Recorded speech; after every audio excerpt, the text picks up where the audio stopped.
Il m'arrive souvent de penser à pas mal de choses.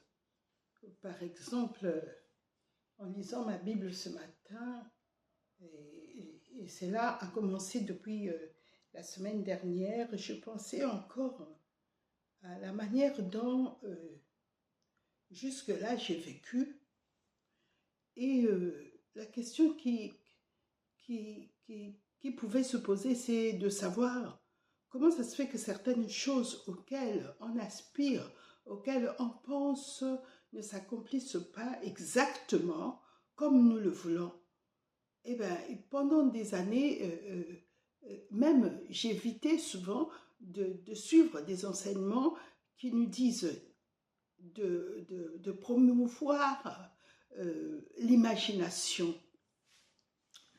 Et en regardant à la parole, je me suis rendu compte que ce n'est pas toujours ce que nous imaginons ou ce que nous pensons et les projets que nous faisons qui s'accomplissent, mais que ce sont les desseins de Dieu qui s'accomplissent. Et cela est différent.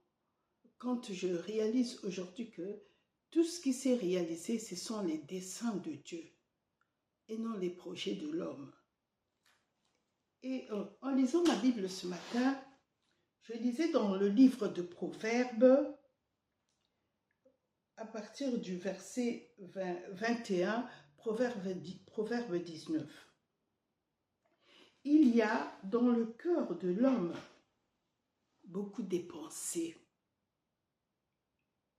mais c'est les desseins de l'Éternel qui s'accomplira.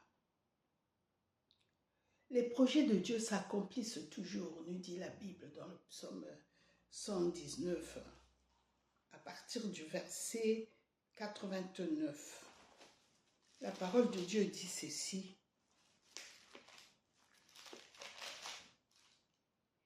À toujours, ô Éternel, ta parole subsiste dans les cieux. Et je bénis le Seigneur parce qu'il nous a donné sa parole. Et sa parole a été écrite pour nous. Pendant très longtemps, je pensais que, quand je prends par exemple le verset du psaume 37, « Fais de l'Éternel tes délices, et il te donnera ce que ton cœur désire. » C'était mon interprétation de ce verset était que quand je fais la volonté de Dieu, eh bien, tous les désirs de mon cœur s'accompliront. Mais au fur des années, j'ai réalisé que le Seigneur accomplit ses desseins et je dois aligner mes pensées et mes projets au dessein de Dieu. Et la seule façon de le faire, c'est par l'obéissance. Et donc, à mon âge aujourd'hui, j'ai 71 ans, il m'est arrivé souvent, je parle de cela il y a quelques années, d'être un peu découragée parce que les projets que j'avais dans le cœur ne se réalisaient pas. Il m'a fallu du temps pour comprendre que ce sont les desseins de Dieu qui se réalisent et non les projets de l'homme. L'homme peut avoir plusieurs projets, il peut concevoir plusieurs projets, objectifs, mais si cela est aligné dans le dessein de Dieu, cela s'accomplira. Pourquoi? Parce que c'est Dieu qui accomplit ses desseins sur la terre. Dieu accomplit ses desseins.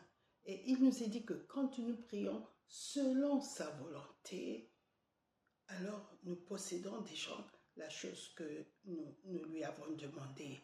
Mais des fois, je demandais des choses à Dieu sans tenir compte de sa volonté. Et aujourd'hui, je réalise que la volonté de Dieu, elle est priée selon l'esprit et non selon nos désirs charnels. Et c'est quand je suis dans l'esprit que je prie la volonté de Dieu, que je m'aligne à la volonté de Dieu. Et que c'est là où je vois les desseins de Dieu s'accomplir dans ma vie. Mais il m'a fallu du temps pour le comprendre, que ce que Dieu réalise, ce sont ses desseins et non les projets d'un homme. Même si certains hommes réfutent cela, la parole de Dieu déclare dans Romains 9 que afin que les projets de Dieu subsistent, nous allons le lire. Romains 9 dit, à partir du verset 11, car les enfants n'étaient pas encore nés et ils n'avaient fait ni bien ni mal. Pourtant, afin que le dessein de Dieu demeure selon l'élection, qui dépend non des œuvres, mais de celui qui appelle. C'est extraordinaire de voir que, avant même que ces enfants ne puissent venir au monde, Dieu avait un dessein. Le dessein de Dieu subsiste toujours. Nous ne pouvons pas changer le dessein de Dieu. Il l'a établi afin qu'elle soit accomplie, afin qu'elle puisse se réaliser sur la terre. Jésus n'était pas encore venu sur la terre que déjà Dieu avait eu le dessein de nous sauver par lui. Et au temps fixé, la Vierge a été enceinte, pas avant ni après. Au temps fixé, la Vierge était enceinte. L'ange fut envoyé à Marie. Pourquoi? Afin que les desseins de Dieu subsistent. Et afin que les desseins de Dieu subsistent, un recensement a été déclenché, a été établi, que Joseph devait se déplacer avec Marie parce que Jésus devait naître à Bethléem. Les desseins de Dieu subsistent toujours. Et pour entrer dans le dessein de Dieu, c'est vraiment par grâce. C'est par grâce que je suis rentrée dans le dessein de Dieu. Et combien je me suis trompée, combien j'ai couru, combien j'ai reçu des enseignements qui ont failli me faire passer à côté. Mais par la grâce de Dieu et par la puissance du Saint-Esprit, il m'a ramenée dans le dessein de Dieu. Et une ville qui était pour moi devenue la dernière de villes, parce que j'avais quitté cette ville où Dieu m'avait envoyé, est devenue aujourd'hui la première des villes, celle que Dieu a choisie pour moi, pour réaliser ma mission, ma grande mission. C'est ma terre de mission. J'étais loin d'imaginer que dans cette ville, que Dieu m'amènerait et que cette ville sera ma terre de mission.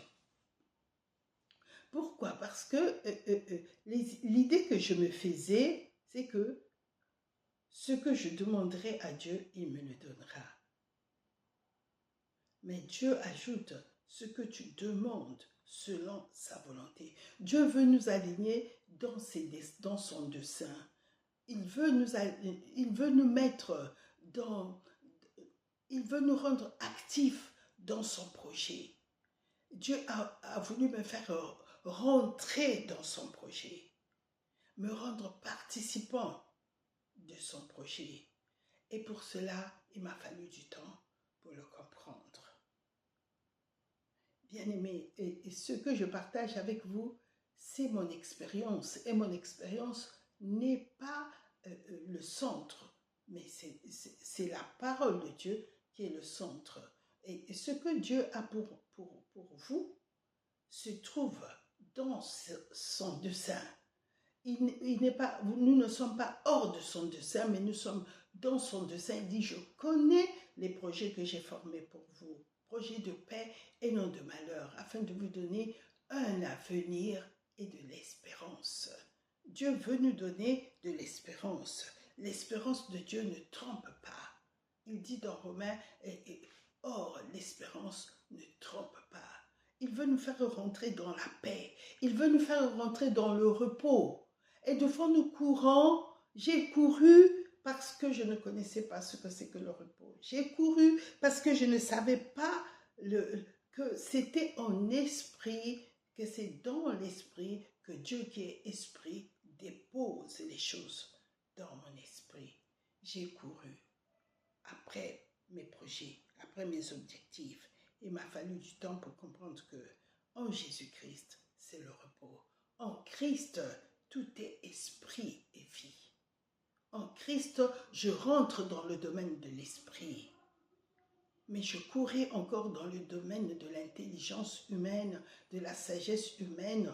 Je me projetais encore selon l'imagination humaine. Et j'ai reçu des enseignements qui m'ont dit de multiplier, de faire fructifier mon imagination. Mais l'imagination qu'on fructifie, s'il est hors des desseins de Dieu, c'est en vain qu'on court. Paul dit, courir battant l'air.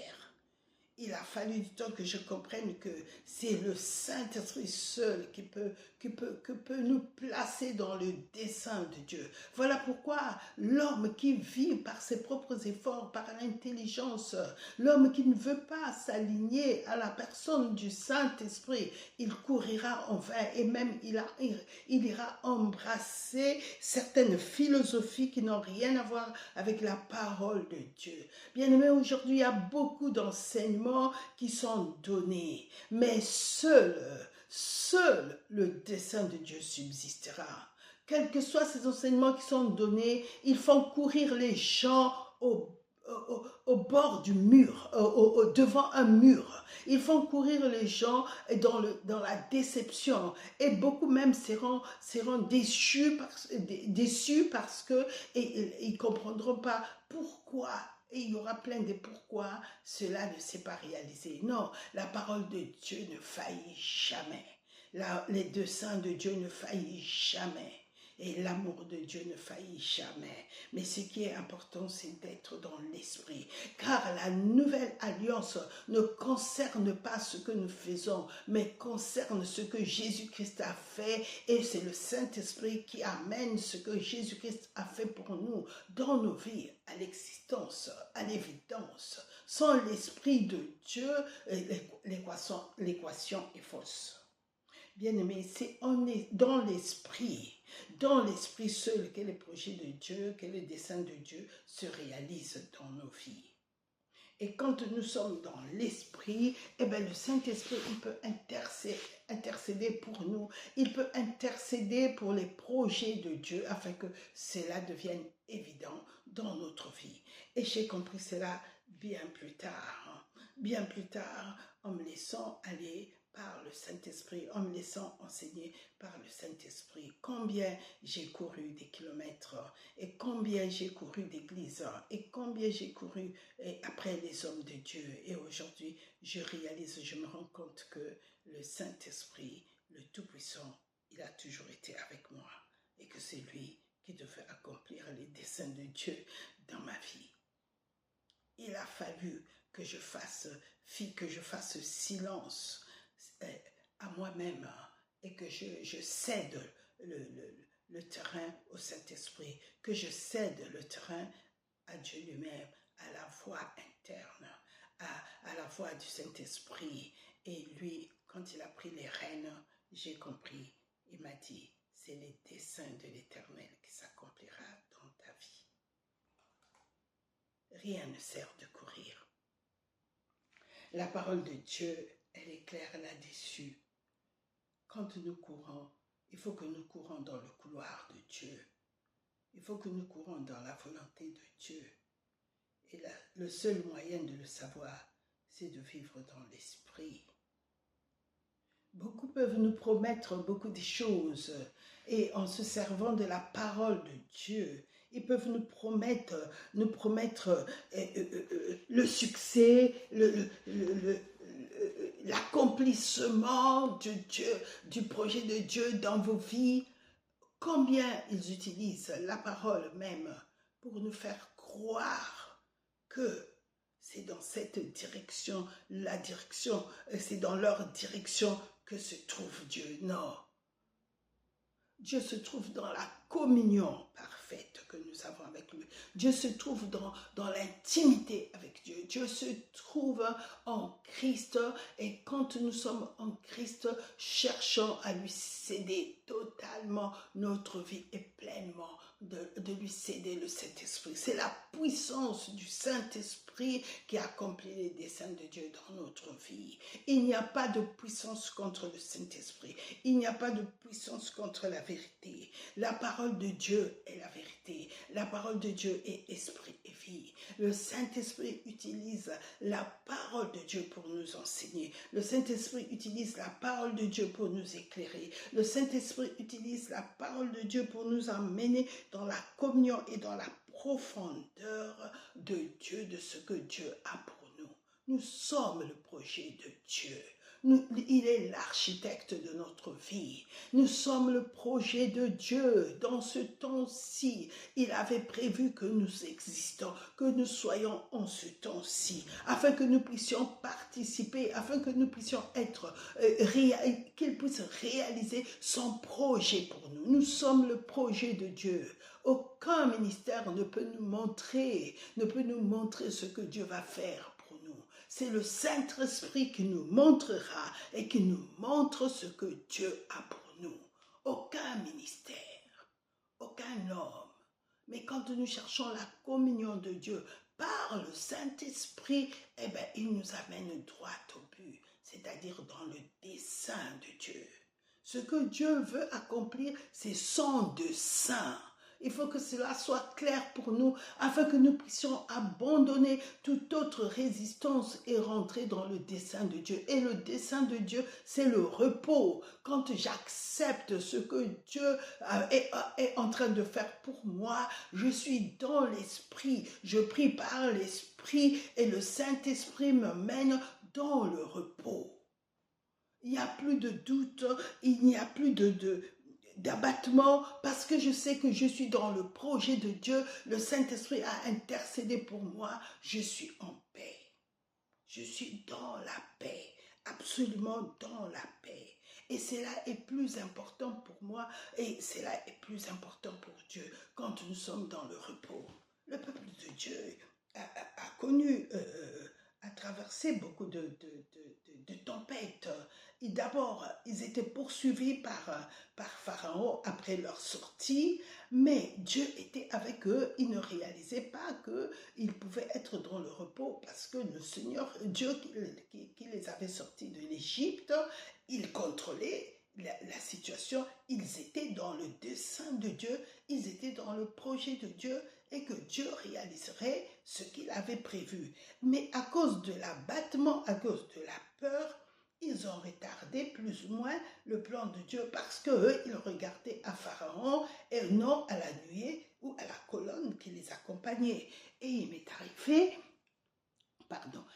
arrivé de regarder ceux qui me poursuivaient beaucoup plus que le Saint-Esprit qui était avec moi.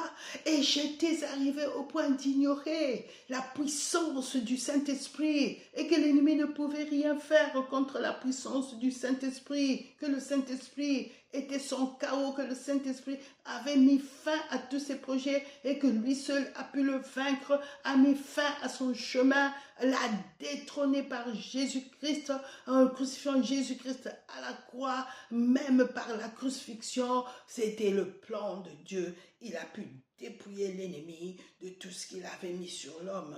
Et moi, je courais toujours, croyant que c'est ce que je pensais qui allait se réaliser. Mais le jour où le Saint-Esprit m'a fait comprendre, je suis le maître de ta vie. J'ai été envoyé, je suis envoyé pour te faire vivre la victoire de Christ.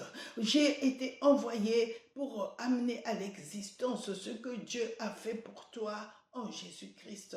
J'ai été envoyé pour rendre les desseins de Dieu possibles dans ta vie. À partir de ce moment-là, j'ai fait confiance au Saint-Esprit. J'ai fait confiance à la puissance de Dieu. Le Seigneur a dit, vous recevrez une puissance. Quand le Seigneur parle du Saint-Esprit, il ne parle que de la puissance d'en haut. La puissance d'en haut, parce que c'est avec le Saint-Esprit qu'il a pu accomplir le dessein de Dieu sur la terre. Et alors j'ai compris maintenant, par le Saint-Esprit, que j'accomplirai, que Dieu accomplira les desseins de Dieu dans ma vie par le Saint-Esprit et non par des ministères. Dieu peut nous envoyer dans un ministère, mais il faut que ça soit lui qui nous envoie et non nous qui recherchons le ministère. Le ministère peut être pour toi une occasion de chute quand ce ministère ne fait pas partie du plan de Dieu pour toi dans ta vie. Un ministère, il peut être une occasion de chute. Un ministère peut être utilisé par l'ennemi pour te réduire en erreur. Mais quand tu as une communion profonde avec le Saint-Esprit, tu as une communion profonde avec le Seigneur Jésus-Christ, il ne te laissera jamais. Le projet de Dieu s'accomplira pour toi et il te conduira dans la direction qu'il a prévue pour toi. C'est très important que nous comprenions qu'aucun ministère ne peut te promouvoir si le Saint-Esprit ne peut le faire. Même celui qui interrogeait Jésus, qui était tout content parce que Jésus devait passer par la crucifixion, le Seigneur lui a répondu, « Tu n'as aucun pouvoir sur moi qui ne t'ait donné du ciel. » C'est Dieu lui-même qui a nos desseins dans sa main. Aucun homme ni aucun ministère n'a de dessein n'a ton dessein dans sa main. C'est Dieu qui accomplit son dessein. Et quand nous avons compris cela, Dieu t'amènera là où il faut, à l'endroit où il faut, pour pouvoir mettre dans ton cœur et dans ta vie ce qu'il a pour toi, pour pouvoir réaliser dans ta vie le dessein qu'il a pour toi.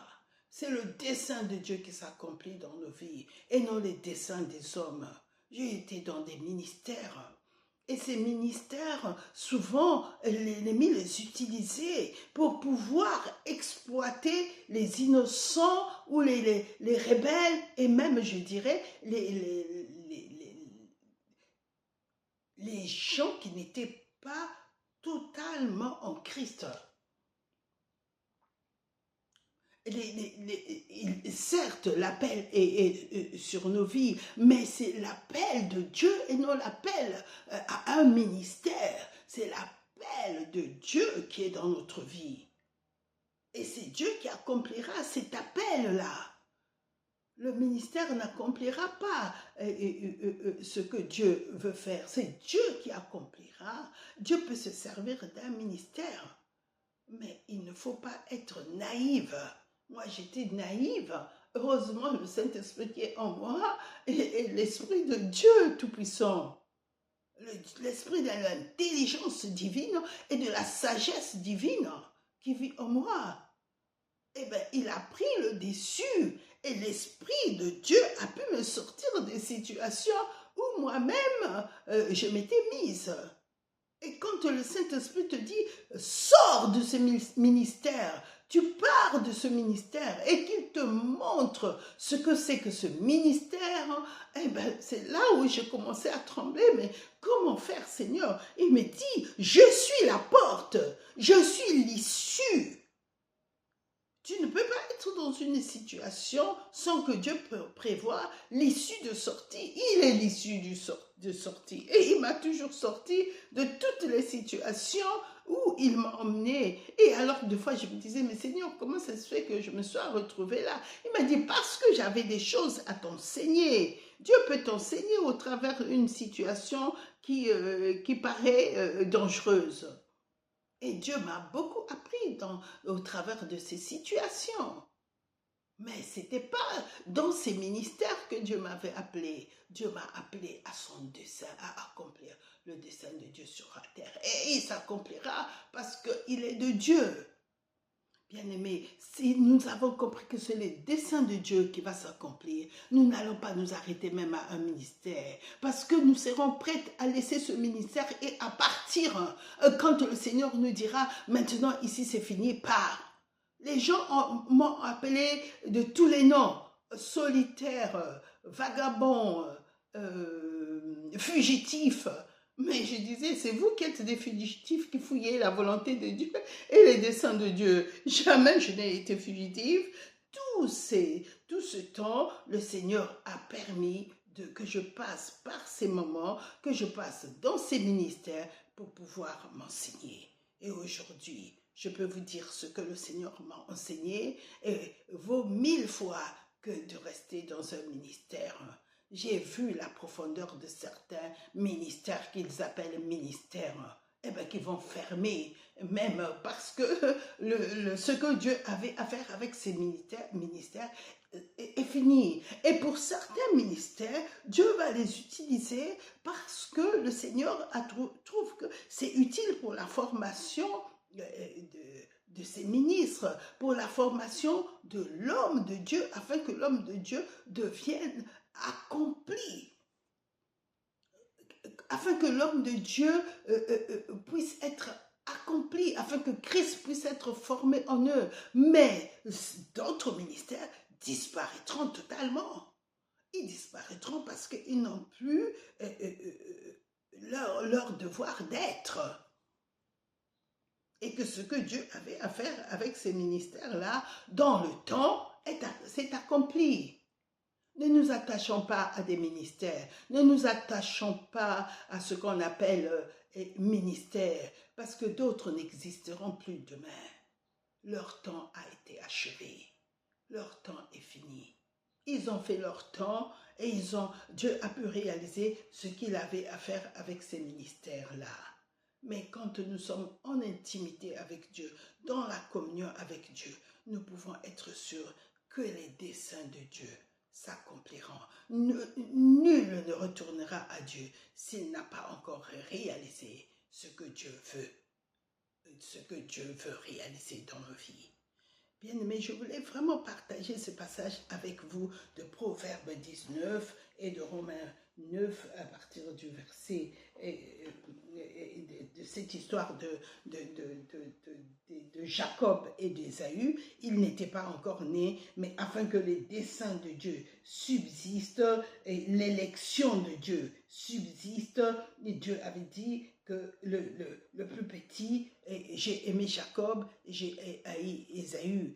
Et cela ne voulait pas dire que Dieu avait de la haine pour Ésaü, non. Mais le Seigneur voulait faire comprendre que c'est le projet de Dieu qui allait se réaliser. Il avait choisi Jacob, et bien que c'est Jacob. Que les gens raisonnent ou pas, c'est la maman qui avait permis à Jacob, la maman n'avait pas. Les gens peuvent dire tout ce qu'ils veulent sur le dessein de Dieu. Le dessein de Dieu subsiste. Et cela subsistera. Ce que Dieu a prévu pour ma vie s'accomplira, que ça plaise aux gens ou pas. Ce que Dieu a prévu pour ta vie s'accomplira. Le dessein de Dieu s'accomplit fidèlement. Et là, en lui, le contenu pour pouvoir se réaliser. Aujourd'hui, je ne cours plus. Je fais confiance au Saint-Esprit. Je prie par l'Esprit. J'ai compris la deuxième alliance, l'alliance du sang de Jésus-Christ. C'est l'alliance de l'Esprit, où Dieu m'a ramené à lui, où Dieu m'a ramené dans mon identité spirituelle. Christ est mon identité. Christ est mon repère. En lui, tel il est, tel je suis aussi dans ce monde. En lui, je me retrouve. Il est celui que je suis et je suis son temple. Il est ma tête. Je suis membre de son corps. Je bénis le Seigneur pour ses projets, pour son dessein pour moi, pour son amour infaillible. Je vis l'amour de Dieu, la fidélité de Dieu, infaillible. Merci Seigneur. Je te loue et je te rends grâce au nom de Jésus-Christ. Amen. Je bénis tous ceux qui ont écouté ce message et qui vont l'écouter en savoir que les desseins de Dieu s'accomplira dans ta vie. Cherche seulement la communion, la profondeur avec le Saint-Esprit. Il est infaillible, il est le Tout-Puissant, il est celui qui amène à l'existence les desseins de Dieu qui sont dans l'invisible. Il est la puissance qui rend évident tout ce qui est invisible. Merci. Au nom de Jésus-Christ. Amen. Amen.